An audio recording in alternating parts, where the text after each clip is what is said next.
Hello, this is Marco Williams from Hashbang Games, and today I want to, I'm creating a new video on some updates that I made to the Playfab power tools.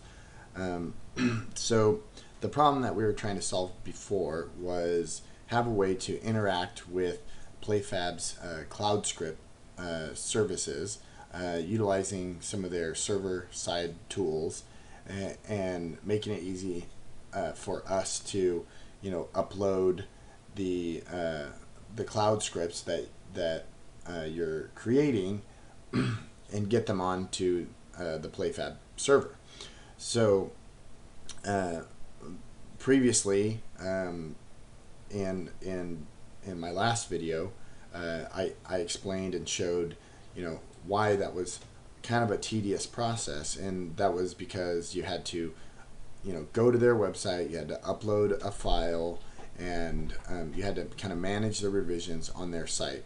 So I thought it'd be kind of handy to create a new tool for this, and so I drummed up a console application that allowed you to create a cloud script and upload it to their server using a publish command. So what we found out after using the cloud script stuff for a little while is that they didn't really support multiple files, and all of your cloud script code has to be on a single file up on the server. However, I've kind of come up with a temporary workaround solution for that, so that you can maintain lots of files locally, and then kind of compile all of that code into a single cloud script file, and then you publish that single cloud script file. And then in addition, you can also manage your versions of that as well. So I kind of wanted to go over what the new functionality is, how to use it, as well as some setup instructions, because I kind of changed some things around and made things a little more configurable. So inside of the project, all of this is available on the repository on GitHub, and one of the things that this does is that it'll generate the first time you run it, and I believe I even have a do I have a setup command? I can't remember. Let's look at my commands.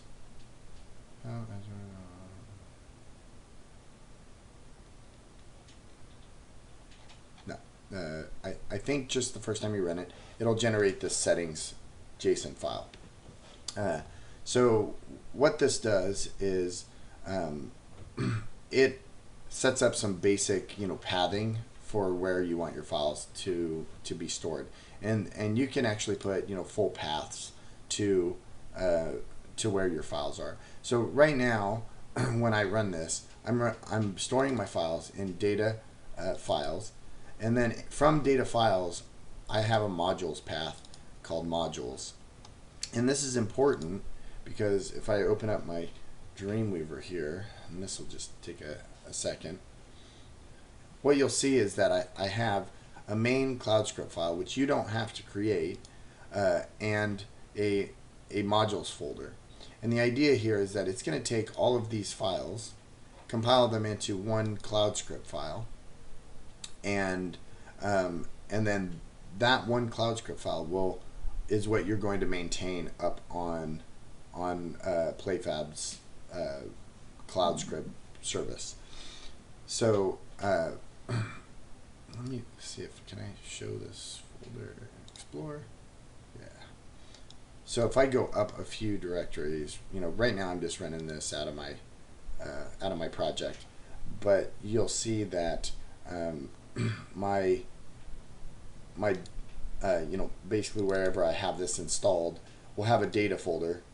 That data folder will have a files folder.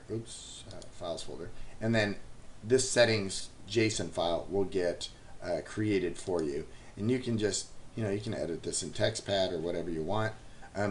Mine is kind of clean, but yours will probably be, something like that, where all of the where it's all on one line. But you can just kind of separate this out like so, and then this is where all the pathing is. So this is where you're going to tell it where you want everything to reside. It does not create these folders for you, so wherever you put the data in your files, I believe you are probably going to need to create that. I'm not 100% sure. I wrote this kind of a little while ago, and I can't quite remember what I did there. But so if you want to be safe, just create a data files folder or whatever you want it to call. But you do need to create a modules folder inside that for this to work.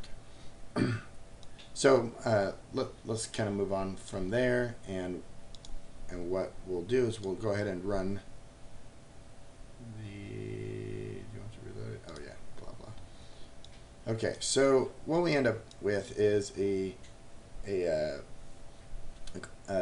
console app, and you'll notice that it says missing or invalid X secret, and that's because you have to get that from your developer console, and you have to paste that there. So I'm going to go ahead and do that for me, and then we can kind of resume.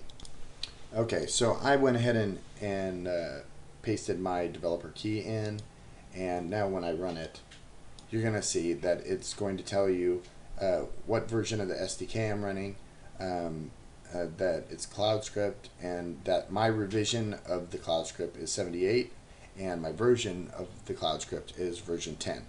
So if I type in /help here, this is going to give you some basic information about the commands that are available inside of the Playfab power tool. Clear is pretty standard. Clears your console screen. That's just because I can't stand having a bunch of clutter in my console, so I added that in there. Version, well, I'll put the current version of the CloudScript. So if I just type in /version, version, maybe like that. There you go. It'll tell you, but when you connect, it tells you what it is. But let's say you've published a bunch of times, or you did a new version. You'll want to be able to see what the last version is before you decide to do it. Now, what pull does is pull will pull down the CloudScript file and saves it into data files. So I guess you don't have to have the directory there. I did make that for you automatically. So what you could do is do a pull from your initial version of your CloudScript file and be able to pull down those changes. This is kind of nice because it kind of acts as like a repository. So if you're pulling somebody else's work that they've done, you can pull that down.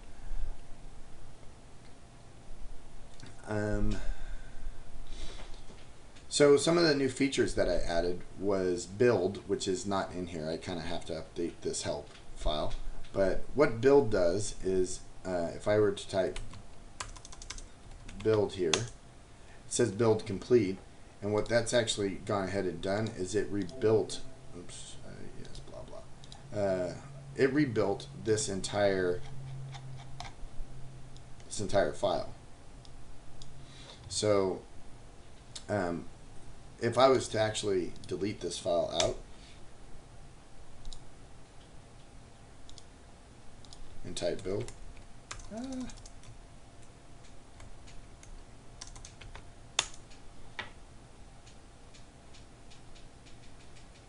go back to that, refresh, you'll notice that it's back. So and again, what that is doing is it's compiling each one of these files into a single CloudScript. So once you've built, you want to publish. So if I type publish, it's going to publish that new file, and it's going to stick it up there. Now, if I was to exit out of this, I'm just going to stop it and rerun it. My version before was 78, and if I run this now, it's going to be 79 because there's a new revision. So that's another change that I did, is that you're no longer incrementing versions, you're incrementing the revisions. And in order to specify a new version,